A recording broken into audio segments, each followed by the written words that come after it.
ప్రతి ఇంట్లో కూడా ఈరోజు చర్చనీయాంశంగానే ఉంది. ప్రతి ఇంట్లో కూడా ఈరోజు చర్చ జరుగుతూ ఉంది. జగన్ ఉన్నప్పుడే బాగుండేది, కనీసం ఆయన ప్రతి నెల ఏదో బటన్ నొక్కుతూ ఉన్నాడు, ఖచ్చితంగా మాట చెప్పినాడు, మాట ప్రకారం నిలబడ్డాడు. ఈరోజు జగన్ పోయాడు, చంద్రబాబు నాయుడు ఏమో బిర్యానీ పెడతానని మోసం చేశాడు, ఉన్న పలావు పోయింది, ఇప్పుడు బిర్యానీ కూడా పోయింది అని చెప్పి ఈరోజు ప్రతి ఇంట్లో కూడా చర్చనీయాంశం జరుగుతూ ఉంది.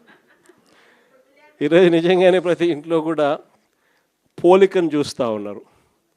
ఆ రోజు ఇదే రాష్ట్రం, ఇదే బడ్జెట్, ఇదే పరిస్థితుల్లో అప్పుడు ఇంకా దారుణమైన పరిస్థితులు, కోవిడ్ వచ్చి 2 సంవత్సరాలు అతి దారుణమైన పరిస్థితులు ఉన్నప్పటికీ కూడా ఎప్పుడూ కూడా ప్రభుత్వ కష్టాలను ఎప్పుడూ ప్రజలకు చూపించి ఎప్పుడూ కూడా పథకాలను ఎగరగొట్టాలి అని చెప్పి ఏ రోజు మన ప్రభుత్వం ఎప్పుడు ఆలోచన చేయలే.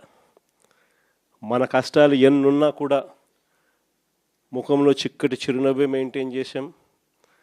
ప్రజలకు మాత్రం చెప్పిన ప్రతి మంచి కూడా చేసి చూపించిన ప్రభుత్వం మనది. కానీ ఎప్పుడైతే మనం ఓడిపోయినామో, ఎప్పుడైతే చంద్రబాబు నాయుడు గారి పాలన ప్రజలు మళ్ళీ తిరిగి చూశారో అప్పుడు తేడా కనిపిస్తూ ఉంది. జగన్ వల్ల మంచి జరిగింది, జగన్ ఎలా చేయగలిగినాడు, చంద్రబాబు నాయుడు ఎందుకు చేయలేకపోతా ఉన్నాడు, చంద్రబాబు నాయుడు అంత అబద్ధాలోడు, మోసం చేసేవాడు ప్రపంచ చరిత్రలో ఎవడు ఉండడు అని కూడా చెప్తా ఉన్నారు. ఒకవైపున ఉన్న పథకాలన్నీ రద్దయిపోయాయి, మరోవైపున ఈయన చెప్పిన సూపర్ 6లు సూపర్ 7లు అన్నీ మోసాల కింద తేలిపోయాయి. ఇంకొక అడుగు చూస్తే వ్యవస్థలన్నీ కూడా పూర్తిగా నీరు గారిపోయినాయి, నిర్వీర్యమైపోయినాయి. ఆశ్చర్యం కలిగించే విధంగా స్కూళ్ళు అయితే కలకలలాడుతూ ఉన్నాయి. మన ప్రభుత్వంలో మొట్టమొదటిసారిగా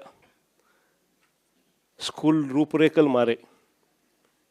దశాబ్దాలుగా ఎవడు కూడా పట్టించుకునే పరిస్థితి నుంచి స్కూళ్ళ రూపురేఖలు మారి ప్రైవేట్ వాళ్ళు కూడా గవర్నమెంట్ స్కూళ్ళతో పోటీ పడే పరిస్థితి ఎప్పుడు వచ్చింది అని అంటే అది కేవలం మన 5 సంవత్సరాల పరిపాలనలో మాత్రమే జరిగింది.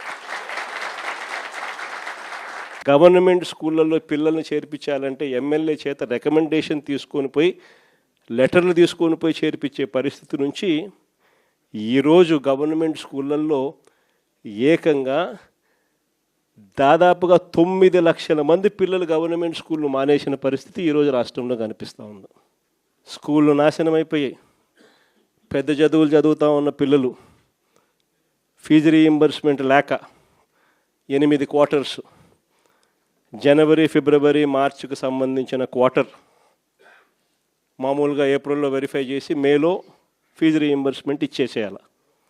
ఒక క్వార్టర్ అయిపోతూనే, ఒక త్రైమాసికం అయిపోతూనే ఆ త్రైమాసికానికి సంబంధించి మన ప్రభుత్వ హయాంలో వచ్చి నెక్స్ట్ త్రైమాసికంలో పాత త్రైమాసికానికి సంబంధించిన డబ్బులు ఆ తల్లుల ఖాతాల్లోకి డబ్బులు పడేటివి వెరిఫికేషన్ కంప్లీట్ చేసుకొని.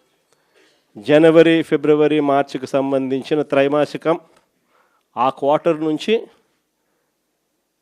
ఎలక్షన్ కోడ్ మార్చి 16వ తారీఖు ఎలక్షన్ కోడ్ వచ్చింది, అక్కడ ఆగిపోయింది.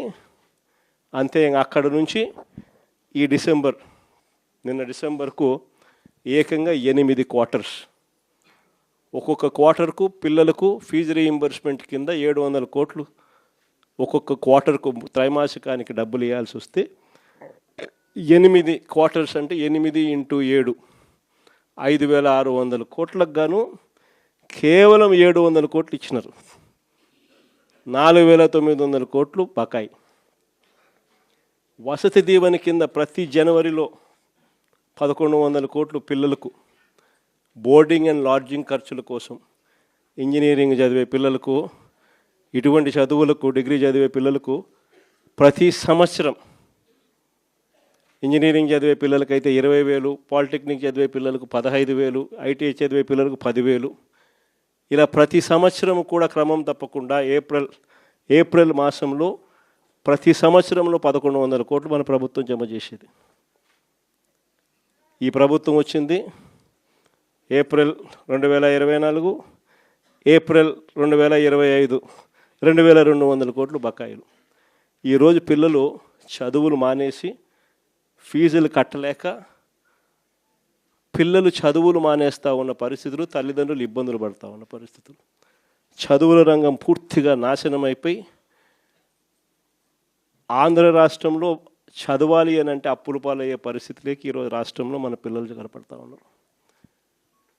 వైద్య రంగం గురించి నేను చెప్పాల్సిన పనుల ఆరోగ్యశ్రీ అనేది తెరమరుగైపోయింది. ఏకంగా నెలకు 300 కోట్ల రూపాయలు ఖర్చు అవుతుంది ఆ పథకానికి. ప్రతి పేదవాడికి, ప్రతి మధ్యతరగతి వారికి ఏకంగా 25 లక్షల దాకా ఉచితంగా పేదవాడికి వైద్యం అందించే పరిస్థితి మన ప్రభుత్వం. 3300 ప్రొసీజర్లకు విస్తరించి 25 లక్షల దాకా ఉచితంగా పేదవాడికి వైద్యం అందిస్తూ, పేద మధ్యతరగతి వారికి వైద్యం అందిస్తూ మన ప్రభుత్వ హయాంలో ఆరోగ్యశ్రీని నాన్న ఈ లెవెల్లోకి తీసుకొస్తే మనం ఈ లెవెల్లోకి తీసుకుని పోయి నడిపించినాం. ఈ రోజుకి దాదాపుగా 20 నెలలు ఇంటూ 300 కోట్లు అంటే దాదాపుగా 6000 కోట్లు. ఈ రోజుకి కూడా బకాయిలు ఎంత ఉన్నాయనంటే 4000 కోట్లు పైచులకు ఈ రోజుకి కూడా బకాయిలు. నెట్వర్క్ హాస్పిటళ్ళు బోర్డులు తిప్పేశాయి, పేషెంట్లను మేము చూడము అని చెప్పేస్తూ ఉన్నారు. ఈరోజు ఆరోగ్యశ్రీ అనేది హాస్పిటల్లో కనపడని పరిస్థితుల్లోకి చంద్రబాబు నాయుడు ప్రభుత్వంలో జరుగుతూ ఉంది. చూస్తా కన్ను మూసుకుని కన్ను తెరిచేసరికి దాదాపుగా 2 సంవత్సరాలు కన్ను మూసుకుంటూ అయిపోయింది. మొత్తానికి 5 బడ్జెట్లు ప్రవేశపెట్టే అవకాశం రాష్ట్ర ప్రభుత్వానికి ఉంటుంది. అందులో 2 అయిపోయినాయి, 3వది ఇప్పుడు మార్చిలో, ఫిబ్రవరి చివరిలోనో మార్చిలోనో 3వ బడ్జెట్ ప్రవేశపెడతారు. దాని తర్వాత ఇంకా మిగిలి ఉండేది 2. ఇక్కడ నుంచి ఒక 3 సంవత్సరాలు, ఆ 3 సంవత్సరాల్లో 1.5 సంవత్సరం పోతే దాని తర్వాత నా పాదయాత్ర కూడా స్టార్ట్ అయిపోతుంది.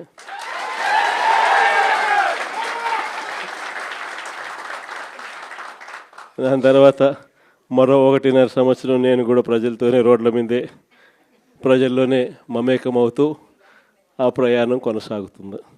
ఇది మరీ ముఖ్యంగా ఎందుకు చెప్పాల్సి వస్తూ ఉంది అంటే ఈరోజు పరిపాలన చాలా అంటే చాలా అన్యాయంగా జరుగుతూ ఉంది.